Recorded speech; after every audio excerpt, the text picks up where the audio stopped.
Selamat datang. Selamat datang. Selamat datang. Selamat datang. Selamat datang. Selamat datang. Selamat datang. Selamat datang di podcast Cerita Orang Dalam.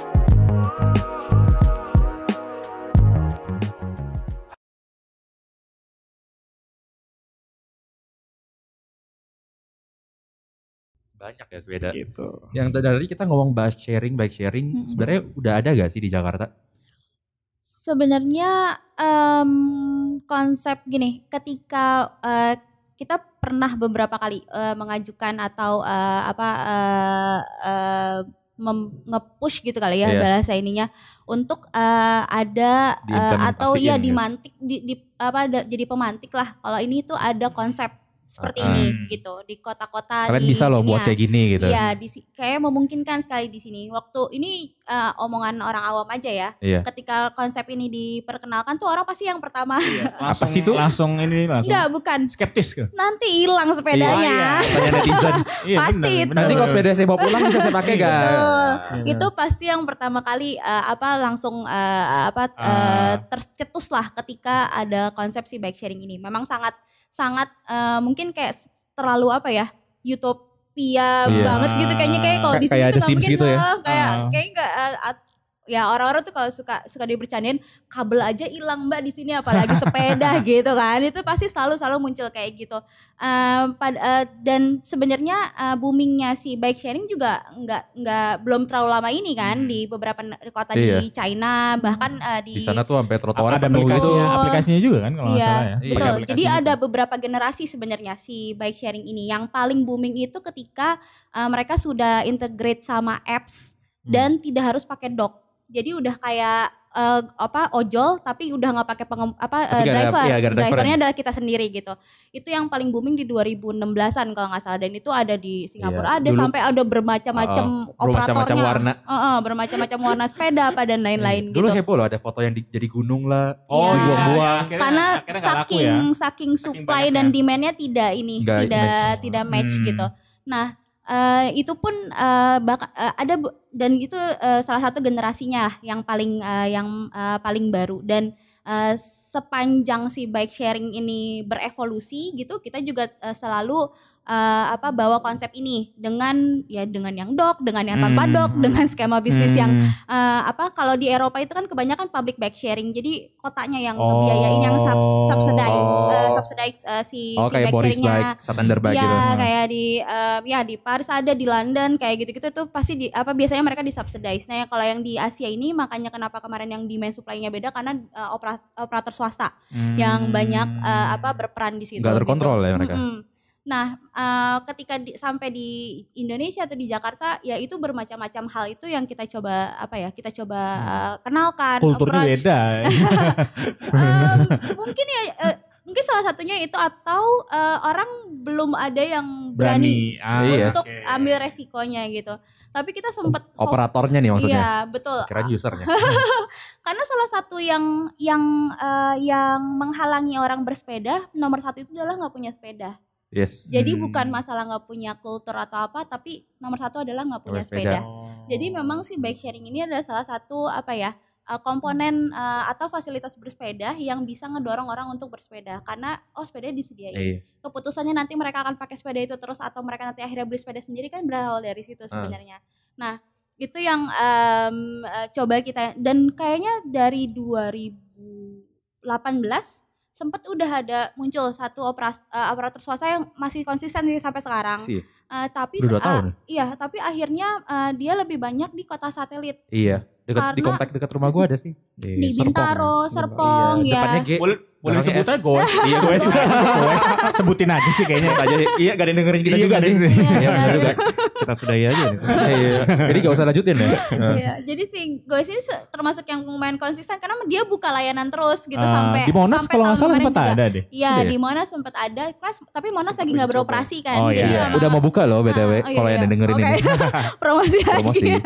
Jadi sempat mereka tarik. Nah, salah satu yang kita sempat ngobrol-ngobrol sama yang si operator bike sharing ini, kendalanya adalah orang tidak percaya untuk memberikan tempatnya untuk ditaruh sepeda. Gitu. Orang ini swasta. swasta, ya. Dia mencoba untuk B2B gitu ya. Dia sempat katanya, saya kasih proposal ke semua gedung di Sudirman Tamrin, nggak ada yang kembali Mbak. Katanya nggak ada yang mau untuk memberikan si parkirannya mereka untuk dijadikan tempat naruh sepedanya mereka gitu. Bahkan dengan konsep yang bisnis to bisnis itu gitu. Jadi makanya ini emang perlu agak ada dukungan juga yang penuh dari si pemerintah kotanya juga gitu. Ini dia. Kode-kode yang tersebut perlu saya jawab. Itu udah nyatet kan? Udah nyatet? Sudah. Pergub sih. Jadi ngelihat pergub transisi kita. Iya, kita sudah kewajiban untuk 10% Ya. kalau nggak salah parkir sepeda. Nah, Betul ini sekali. gimana dari Pemprovnya sendiri nih, Iya. dukungan dan pelaksanaannya. Udah ada gak sih? Gue belum lihat. Ya belum ke gedung lain sih pasti sebenarnya. ada masa adaptasi ya para gedung untuk bisa mengikuti anjuran gubernur. Tapi intinya gini, dari sisi kebijakan kita dorong gitu Mbak. Kita bilang bahwa Anda secara kapasitas harus sediakan 10%. Nah tadi yang Mbak Fani sampaikan sebenarnya mekanisme B2B-nya. B2B-nya antara si penyedia bike sharing dengan Sama si tempat. Iya. Dan kita akan coba terus dorong memfasilitasi itu dengan BUMD kita, misalnya salah satu Transjakarta, PT MRT, Jadi di samping halte busway ada parkiran sepeda gitu. Exactly. Jadi Oke juga. Jadi kalau kita bicara B2B maka kita pakai BUMD kita aja untuk bisa mengkawinkan bahasanya, ini kan ilmu mengawinkan nih. Jadi, Emang udah ahli ya. Ilmu mengawinkan antara bike sharing sama para tadi pemilik. Tadi habis Jumatan dapat itu ya, hidayah dikit ya untuk ngomongin.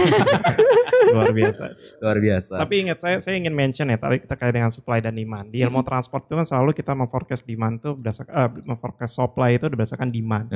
Nah, dari dulu memang mazhab lama transportasi yang namanya bangunan baru itu pasti sama dengan kebutuhan parkir. Iya. Soalnya kan? orang butuh mobil. Exactly. Jadi sekarang kalau kita bicara pejalan kaki ini menyambung dengan urusan trotoar kita tahun lalu yang sempat heboh. Nah, sekarang kita akan bicara masalah sepeda supaya orang nangkep bahwa kita tidak berdasarkan demand saat ini, bahwa pemerintah yang akan meng-create demand gitu. Kita yang akan memancing teman-teman masyarakat bahwa ini kita punya fasilitas, Anda naik sepeda karena ini memunculkan gaya hidup baru. Betul. Untungnya Covid udah bantu ngepancing juga ya. Iya. Dan Kok untuk malah ini ya, kita bersyukur ya. dan untuk Salah bisa, ya? dan untuk bisa mengkampanyekan ini Mbak Fani, kita bersyukur ITDP mau bantu dan sama-sama membangun tadi komunitas terus berkolaborasi bersama. Bahwa di pemerintah selain kita bisa melahirkan kebijakan pergub, ingat kita punya instrumen anggaran. Dan untuk bisa memutuskan anggaran kita punya mitra yaitu DPRD.